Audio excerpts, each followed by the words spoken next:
Hare Krishna devotees, welcome to day 29 of our Bhakti Vaibhava seminar on Srimad Bhagavatam, Canto 4. And we are in the 12th chapter of the 4th canto. Chapter is titled, Dhruva Maharaj Goes Back to Godhead. And we are starting today with verse 33. First of all, let us chant our prayers. Nama Om Vishnu Padaya Krishna Prasthaya Bhutale Shrimati Bhakti Vedanta Swaminiti Namane Namaste Saraswati Deve Gauravani Pracharne Nirvishesha Shunyavadi Paschachade Shatarne Sri Krishna Chaitanya Prabhu Nityananda Sri Advaita Gadadha Shivas Adi Gaura Bhakta Vrinda Hare Krishna Krishna Krishna Hare Hare Hare Rama Rama Rama Hare Hare Vanchkalpatarubhyas cha Kripa Sindhubhya eva cha Patitanam Pavanebhyo Vaishnavebhyo Namo Namaha. Srila Prabhupada Ki Jai. All right. So, Dhruva Maharaj is in the process of going back to Godhead, actually, right in the middle of it all. He is on the Vaikuntha airplane right now. So, let's get into it, verse 33. The great associates of Vaikuntha Loka, Nanda and Sunanda, could understand the mind of Dhruva Maharaj, and thus they showed him that his mother Suniti was going forward in another plane. This is a fairly famous part of Srimad Bhagavatam, how Suniti is a type of spiritual master. We read about that yesterday. She's a type of spiritual master of Dhruva. That was, of course, many years before when he was very young, 5 years old. Now he's an adult. Really an adult, and Suniti must be quite old. But he is more advanced than she is. Much more. He's actually fully God realized.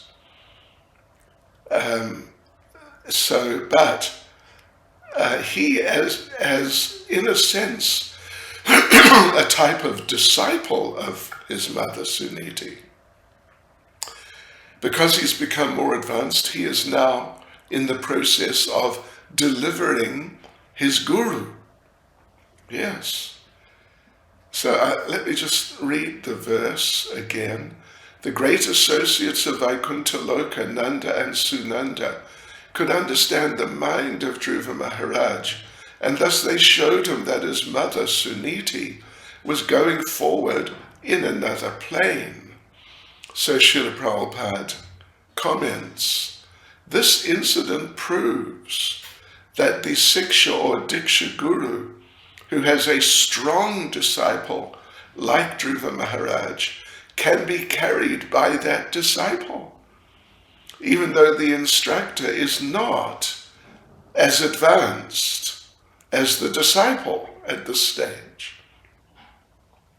So Suniti, of course, she was the instructor of Dhruva, but she couldn't go to the forest. She's a woman and couldn't really do the same austerities and penances that he was capable, or just even, you could say, in so many cases that a man could do. But still he took her back to Godhead, even though she is a type of Siksha Guru for him. And similarly, Prahlad delivered his father. These things can happen, it's possible. So Srila Prabhupada says the conclusion is The disciple or the offspring who's a strong devotee can carry to Vaikuntha father, mother, or Siksha or Diksha guru.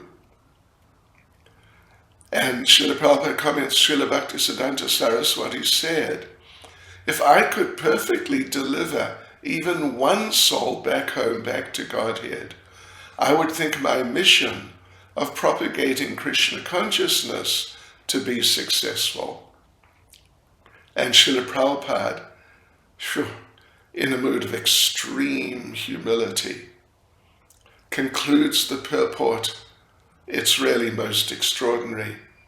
He concludes the purport by saying, the Krishna consciousness movement is spreading now all over the world. And sometimes I think that even though I am crippled in many ways, if one of my disciples becomes as strong as Dhruva Maharaj, then he will be able to carry me with him to Vaikuntha Loka. What can you say? The great devotees, the very great devotees, sometimes they express this type of extreme humility. Anyway, let's go on verse 34. While Dhruva Maharaj was passing through space, he gradually saw all the planets of the solar system, and on the path he saw all the demigods in their airplanes showering flowers upon him like rain. So yes, of course, there's a purport here. Prabhupada begins the purport by saying, there is a Vedic version, Yasmin Vigyate Sarvam Evam Vigyatam Bhavati. It's Mundaka Upanishad, chapter 1, verse 3, which means that by knowing the Supreme Personality of Godhead, everything becomes known to the devotee. Similarly, by going to the planet of the Lord, one can know all the other planetary systems on the way to Vaikuntha. So, of course, we must remember that Dhruva's body is different from ours. When he got onto that Vaikuntha airplane, he got a spiritual body, Satchitananda. You can't go to what to speak of Vaikuntha, you can't even go to the materially higher planets with a regular material body. But when you get a spiritual body, you can go past the highest material planets to Vaikuntha. And it's well known that Narada Muni travels all over the spiritual and material worlds with his body. Yes, just all over, without any restriction. So we go on to the second paragraph here. So while Suniti was going to Vaikuntha, she also changed her body. She got a spiritual body. So Prabhupada makes very important point, so important. Like Suniti, every mother should train her child to become a devotee like Dhruva. She taught him, even at the age of 5, to be unattached to the material world and to go to the forest to find the Lord. She didn't want that. She didn't want that he would stay home and be comfortable. She wanted him to do austerity and penances to get the favor of the Lord. So every mother, like Suniti, must train her son to become a brahmachari at 5 and do austerities and penances for spiritual realization. So the benefit will be that when the son is a strong devotee like Dhruva, he'll take her back to Godhead with him. Even though she was unable to do the necessary austerities in devotional service. Verse 35, Dhruva Maharaj thus surpassed the 7 planetary systems of the great sages who are known as Saptarishi. Beyond that region, he achieved the transcendental situation of permanent life in the planet where Lord Vishnu lives. So, okay, there's purport here, just not long, but it's a purport. So this airplane was piloted by these 2 chief associates of Lord Vishnu, Sunanda and Nanda. And only people like that can actually fly such a craft through the material world to the spiritual world. Oh yeah. Bhagavad Gita chapter 8 verse 20, Prabhupada says, confirms that beyond the material world is the beginning of the spiritual world. And there everything is permanent and blissful. So Vaikuntha, of course, Prabhupada makes the point, is the only place where you can get eternal blissful life of knowledge. Below Vaikuntha is the material world, where Brahma and others in Brahmaloka live until the end of the universe. But the thing is, it's not permanent. And Bhagavad Gita also confirms this. Prabhupada concludes the purport by saying, even if one goes to the topmost planet, one cannot achieve eternal life. Only by arriving in Vaikuntha Loka can one live an eternally blissful life. So, verse 36. The self-effulgent Vaikuntha planets, by whose illumination alone all the illuminating planets within this material world give off reflected light. So those Vaikuntha planets cannot be reached by those who are not merciful to other living entities. Only persons who constantly engage in welfare activities for other living entities can reach the Vaikuntha planets. Now that's a very amazing statement, isn't it? Wonderful statement. If you're not merciful to other living entities, you can't go back to Godhead, basically. That going to Vaikuntha, or the spiritual world, is only for people, Prabhupada says, who it's Maitreya actually, only for people who constantly engage in welfare activities for other living entities. So, okay, interesting purport here. Very interesting. So here, Prabhupada says, is a description of 2 aspects of Vaikuntha. The first is that in the Vaikuntha sky, there's no need of sun and moon. This is confirmed in Bhagavad Gita chapter 15 verse 6, in the Upanishads. The Vaikuntha planets themselves, they're self-illuminated. And Prabhupada makes an extremely interesting point, which I don't know if we've all thought of it. So it is actually the illumination of the Vaikuntha lokas which is reflected in the material sky. Only by this reflection of the natural illumination of the different Vaikuntha planets, Goloka Vrindavan planet, the reflections of these planets that illuminates the suns in the material world.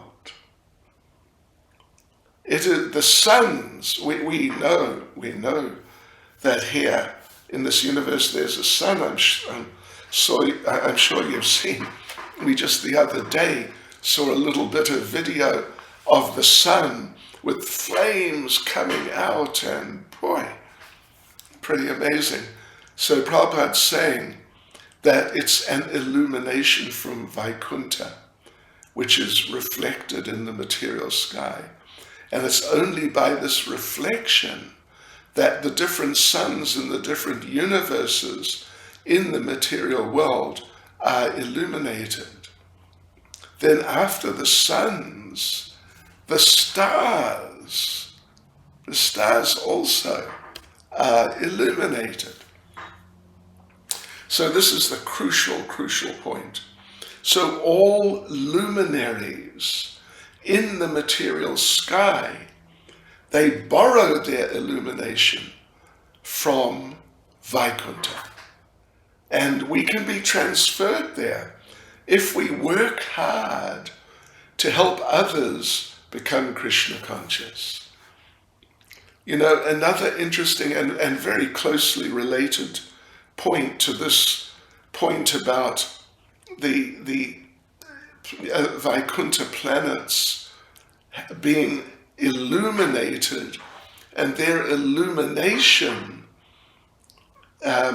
spreading out is what illuminates those bodies in the material world, which are counted as luminaries, like the sun. They're all getting their illumination from Vaikuntha.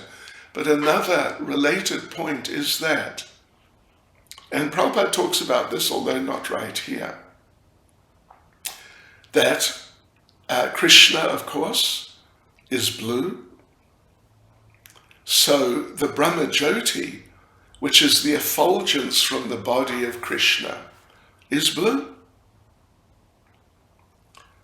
And the sky in the material world, which is simply the Brahma Jyoti, yes, it's simply the Brahma Jyoti.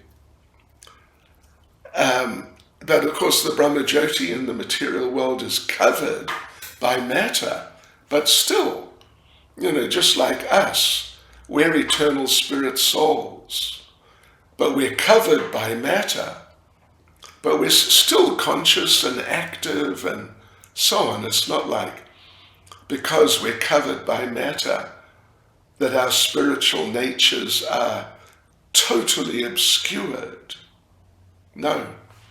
So therefore, the sky in the material world is blue, because it's the Brahma Jyoti, covered by matter, but it's the Brahma Jyoti, which is the reflection from Krishna's body.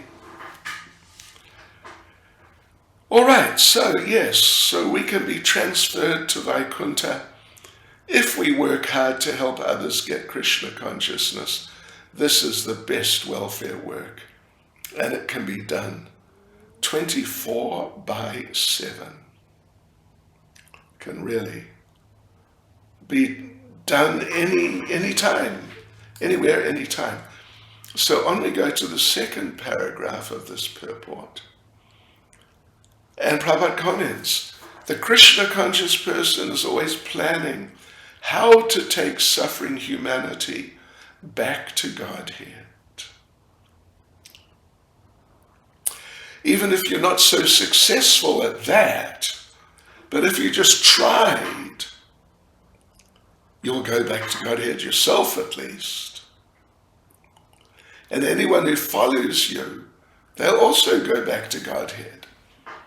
I mean, don't be disappointed if you're the only one to go back to Godhead out of, some group of people.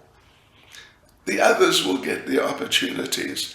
But we just read what Srila Bhaktisiddhanta said, that if just one of the people he is preaching to and trying to help to become and to be like real devotees, if only one of them goes back to Godhead, he'll consider his whole mission to have been a great success.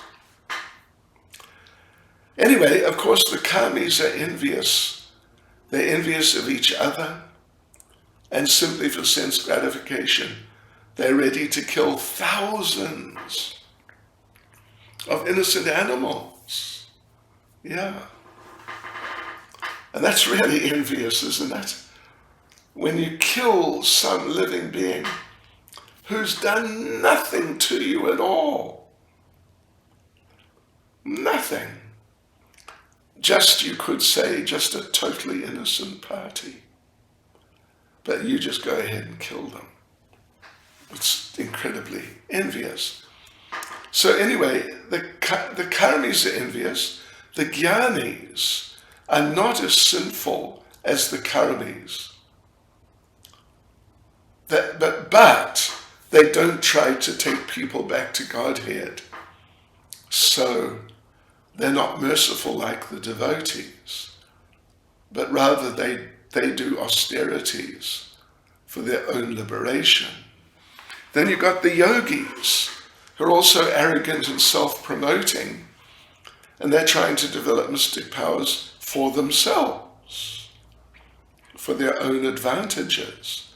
But the devotees try to help the fallen. So therefore the devotees are the only ones eligible to go back to Godhead. This is clearly stated in the verse. And in Bhagavad Gita, where the Lord at the end says, no one is so dear to him as those who preach Bhagavad Gita. Right. So you can say, in one sense, it's like a sadhana, a purifying practice to preach and try to help the conditioned souls to become devotees and go back to Godhead. Of course, it purifies them, and they get a chance to go back to Godhead, the non-devotees. But it's also purifying for the devotees who are trying to help them to become devotees. Verse 37, persons who are peaceful, equipoised, cleansed and purified, and who know the art of pleasing all other living entities. So those persons who are peaceful, equipoised, cleansed and purified keep friendship only with devotees of the Lord. They alone can very easily achieve the perfection of going back to Godhead. Okay, so let's have a look at the purport here. Very interesting. Interesting. This verse makes it clear only devotees are eligible to go back to Godhead. First point is they're peaceful because they have no demands for sense gratification. Then they're only dedicated to serving the Lord. The karmis can't be peaceful because they've got too many desires, too many demands for enjoying sense gratification. The jnanis can't be peaceful either, as they're too busy trying for liberation or trying to merge. And the yogis are very restless in their efforts to get mystical powers. So a devotee is peaceful because the devotee surrendered to the Lord.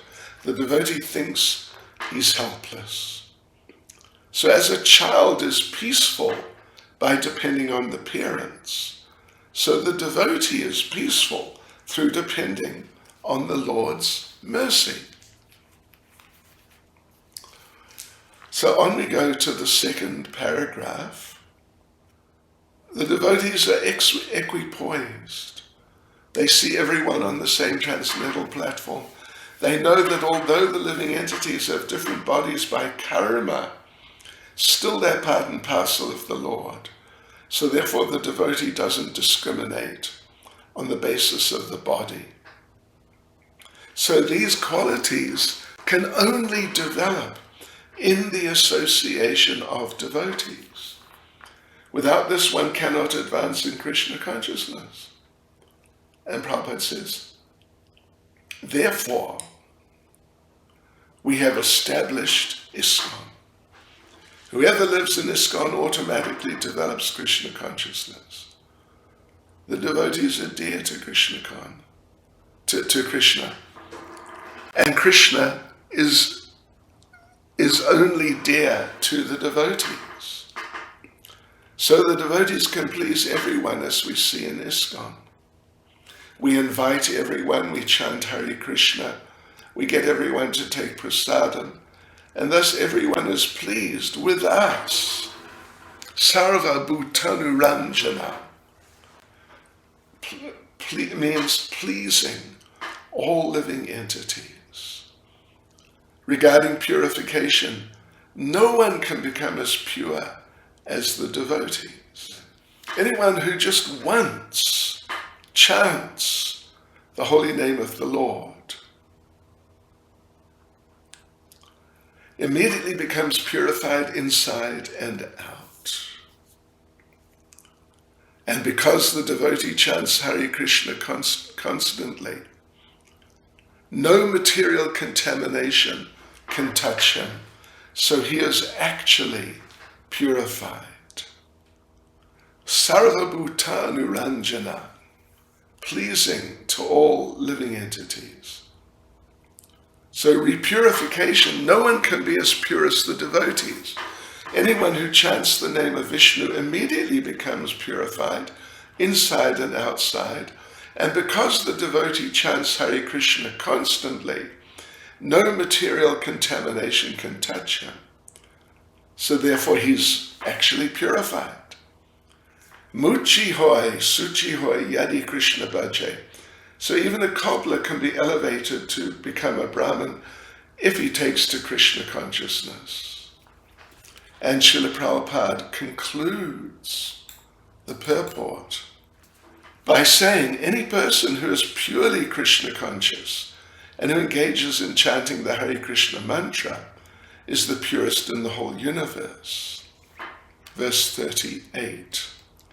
In this way, the fully Krishna conscious Dhruva Maharaj, the exalted son of Maharaj Uttanapad, attained the summit of the three statuses of planetary systems. And there's a short purport here, let me just read it. The exact Sanskrit terminology for Krishna consciousness is here mentioned. Krishna Parayana. Parayana, Prabhupada says, Parayana means going forward. Going forward. Anyone who's going forward to the goal of Krishna is called Krishna Parayana, or a fully Krishna conscious person. So the example is given. The example of Dhruva Maharaj indicates that every Krishna conscious person can expect to reach the topmost summit of all three planetary systems within the universe. A Krishna conscious person can occupy an exalted position beyond the imagination of any ambitious materialist. Okay, devotees, that's the end of that section. And now we go on to the next section. It's the sixth section from verse 39 to verse 43, so it's not long, but it's got plenty of purports, so we'll just read the whole thing. I mean, read all the verses first, then come back and then do verses and purports. And it's called Narada Muni glorifies Dhruva Maharaj. Verse 39, I'll just read the verse first of all. The saint Maitreya continued, My dear Vidura, descendant of Kuru, as a herd of bulls circumambulates a central pole on their right side, all the luminaries within the universal sky unceasingly circumambulate the abode of Dhruva Maharaj with great force and speed. Okay, verse 40. After observing the glories of Dhruva Maharaj, the great sage Narada, playing his veena, went to the sacrificial arena of the Prachetas and very happily chanted the following 3 mantras. Okay, so here's the first one, verse 41. The great sage Narada said, simply by the influence of his spiritual advancement and powerful austerity, Dhruva Maharaj, the son of Suniti, who was devoted to her husband, acquired an exalted position not possible to attain even for the so-called Vedantists or strict followers of the Vedic principles, not to speak of ordinary human beings. So this is the first of the 3 verses which the Prachetas were reciting. Yeah. So let's go on to the next one, verse 42. The great sage Narada continued, just see how Dhruva Maharaj, aggrieved at the harsh words of his stepmother, went to the forest at the age of only 5 years and under my direction underwent austerity. Although the Supreme Personality of Godhead is unconquerable, Dhruva Maharaj defeated him with the specific qualifications possessed by the Lord's devotees. So that was the second verse. Here comes the third verse. This is Narada speaking again. Dhruva Maharaj attained an exalted position at the age of only 5 or 6 years after undergoing austerity for 6 months. Alas, a great Kshatriya cannot achieve such a position, even after undergoing austerities for many, many years. Okay, very good. So let's read through these verses again with the purports. Verse 39. Saint Maitreya continued, my dear Vidura, descendant of Kuru, as a herd of bulls circumambulates a central pole on their right side, all the luminaries within the universal sky unceasingly circumambulate the abode of Dhruva Maharaj with great force and speed, the pole star. So, in the purport, Prabhupada makes the point, the planets travel at high speed. Well, we hear, or Prabhupada says it seems, that the sun travels at 16,000 miles per second. How's that? Devotees. What can you say? So Brahma Samhita tells us the sun is the eye of the Lord, and it has a specific orbit, as do all the planets. But together, they encircle the pole star Dhruvaloka, where he is at the top of the 3 worlds. Srila Prabhupada concludes the purport by saying, we can only imagine how highly exalted the actual position of a devotee is. And certainly we cannot even conceive how exalted is the position of the Supreme Personality of Godhead. 40. After observing the glories of Dhruva Maharaj, the great sage Narada, playing his veena, went to the sacrificial arena of the Prachetas and very happily chanted the following 3 verses. Okay? So there's a purport to this verse, but it's very short. We'll just read straight through it right now. The great sage Narada was the spiritual master of Dhruva Maharaj. Certainly he was very glad to see Dhruva's glories. As a father is very happy to see the son's advancement in every respect. So the spiritual master is very happy to observe the ascendancy of his disciple, like just the elevated state, you could say. So, okay, so now text verse 41 is the first verse chanted by Narada, glorifying Dhruva. 41.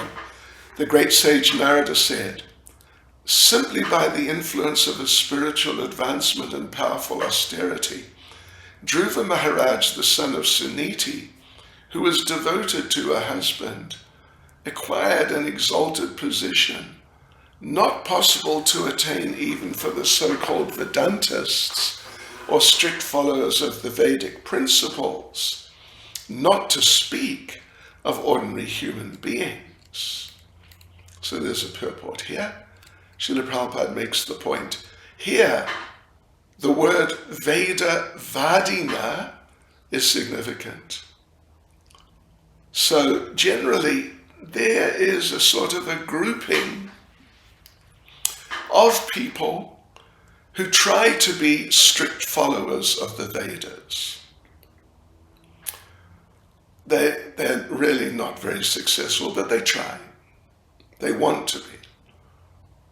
So they're called Vedavadi, Vedavadis. So actually, the Vedantists say they're followers of Vedanta philosophy, but actually they misinterpret Vedanta. And we find the term Vedavadarata also in Bhagavad Gita. It refers to people who are attached to the Vedas, but don't understand the purport of the Vedas. So you find that in Bhagavad Gita, Vedavadarata. Vedavadarata. They pose themselves as very strict followers of the Vedas, but they don't understand the purport. So such people may talk of the Vedas, they may do austerities in their own way, but they cannot attain to the position of Dhruva Maharaj. For ordinary kings, it's just not possible. So the mention of kings is important. As previously, the kings were also Raja Rishis, as good as great sages. So Dhruva was a king, but he was as learned as a great sage. And actually, he was God realized completely. Prabhupada concludes the purport by saying, but without devotional service, neither a great king, a Kshatriya, nor a great Brahmin, strictly adhering to the Vedic principles, can be elevated to the exalted position attained by Dhruva Maharaj. Right, so verse 2, this is now the second of these special verses spoken by Narada glorifying Dhruva. The great sage Narada continued, just see how Dhruva Maharaj, aggrieved at the harsh words of his stepmother, went to the forest at the age of only 5 years and under my direction underwent austerity. Although the Supreme Personality of Godhead is unconquerable, Dhruva Maharaj defeated him with the specific qualifications possessed by the Lord's devotees. So yes, there's a purport here. So the Lord's unconquerable. Of course the Lord's unconquerable. Yeah, he's never been conquered in a fight. He's always emerged completely victorious. But he voluntarily accepts subordination to the qualities of the devotees.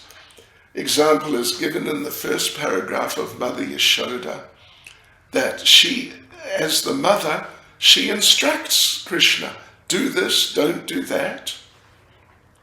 And he does what he's told, and he doesn't do what she says not to do. So he accepts subordination in front of her. Chaitanya Charitamrita, Prabhupada refers to, says that people come, offer prayers to the Lord, trying to please the Lord. But he's more pleased when a devotee chastises him as a subordinate. That doesn't mean people like us, that we can chastise Krishna. No, we're talking about people like Mother Yashoda and company. So Krishna, when he gets absorbed in these pastimes and the interactions with his loving devotees who love him more than themselves and more than anything, so in that situation he forgets his position and he willingly submits to the pure devotee.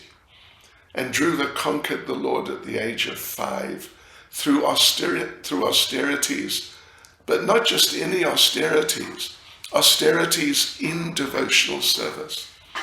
And that devotional service was done under the direction of a devotee, Narada Muni, who was his guru. And this is the first principle of devotional service. Adau Gurvashrayam. Adau means, first of all, in the beginning, the very first thing, Gurvashrayam, take shelter of a guru. So in the beginning one has to accept a spiritual master, follow him strictly, as Dhruva followed Narada Muni. Then it's not difficult to achieve the favor of the Lord. Second paragraph. The sum total of devotional qualities is development of unalloyed love for Krishna. Prabhupada says, this unalloyed love for Krishna can be achieved simply by hearing about Krishna.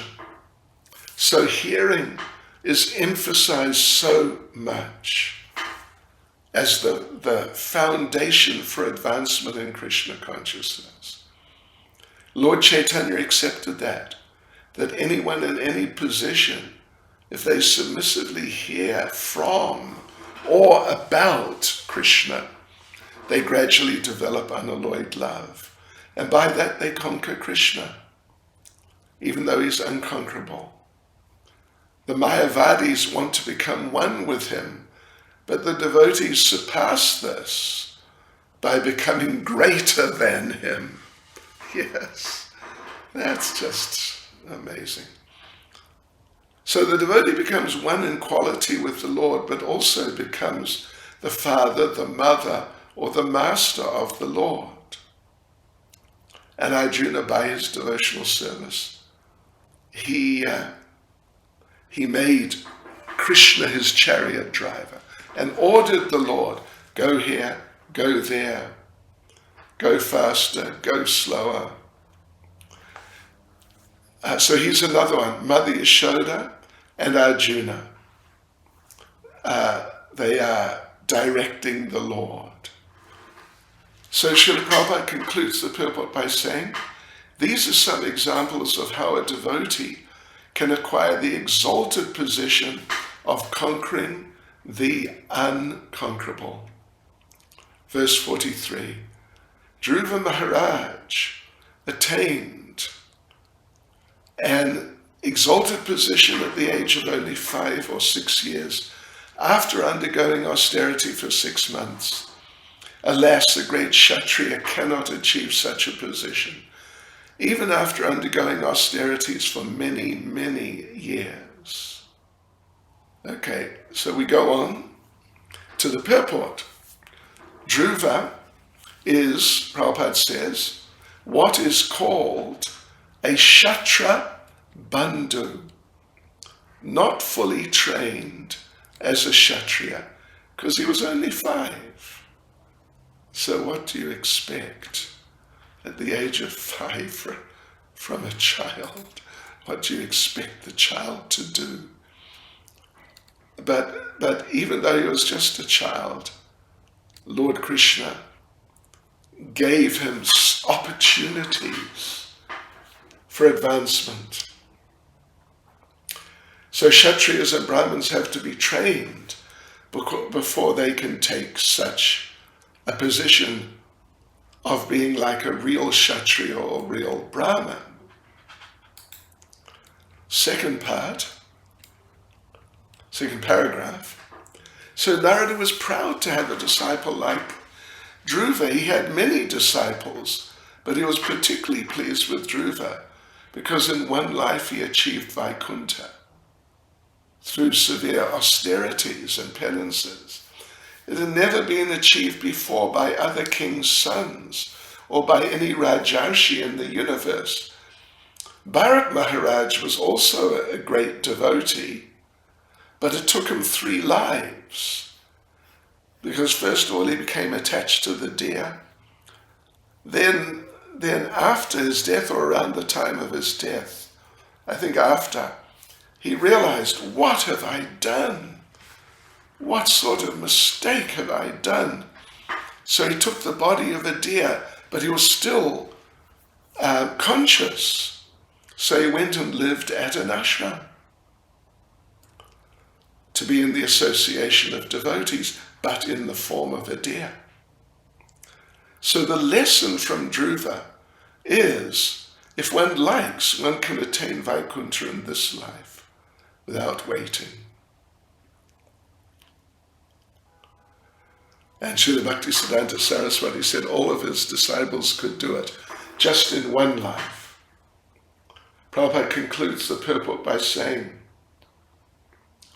one simply has to become as serious and sincere as Dhruva Maharaj. Then it is quite possible to attain Vaikuntha Loka and go back home, back to Godhead in one life. Okay, so now, last section 7, verse 44 to verse 52, the results of hearing about Dhruva Maharaj.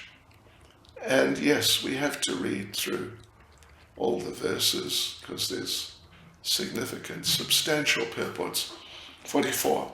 The great sage Maitreya continued, my dear Vidura, whatever you have asked from me about the great reputation and character of Dhruva Maharaj, I've explained to you in all detail. Great saintly persons and devotees very much like to hear about Dhruva Maharaj. 45. By hearing the narration of Dhruva Maharaj, one can fulfill desires for wealth, reputation, and increased duration of life.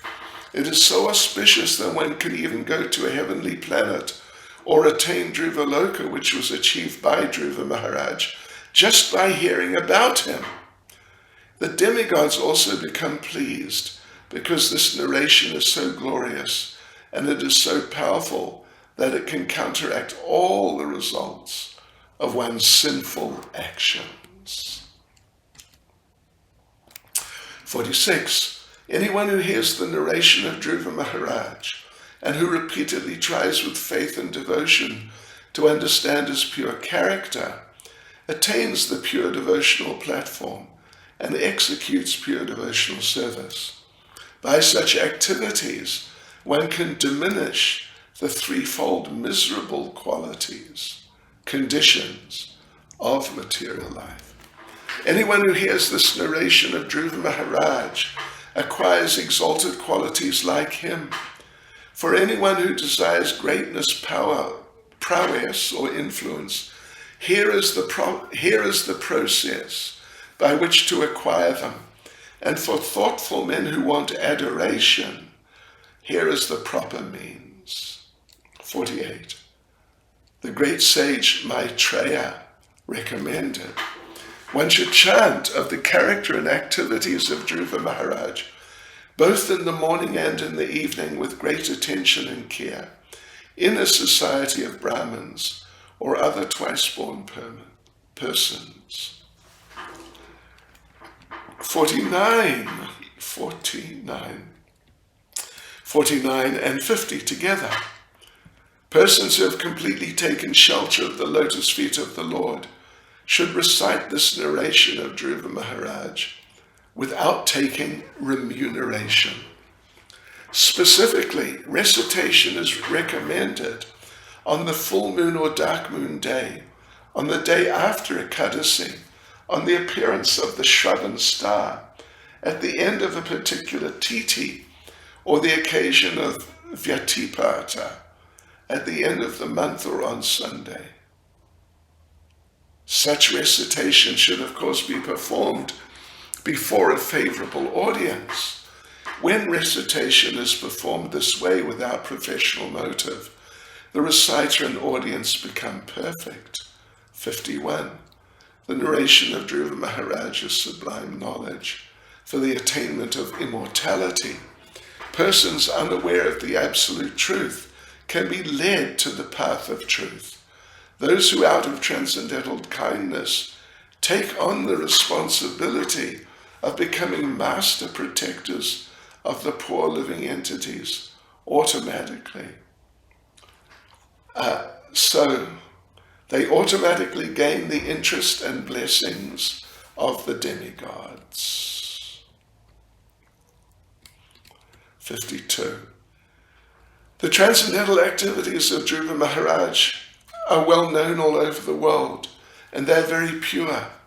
In childhood, Dhruva Maharaj rejected all kinds of toys and playthings, left the protection of his mother, and seriously took shelter of the Supreme Personality of Godhead, Vishnu.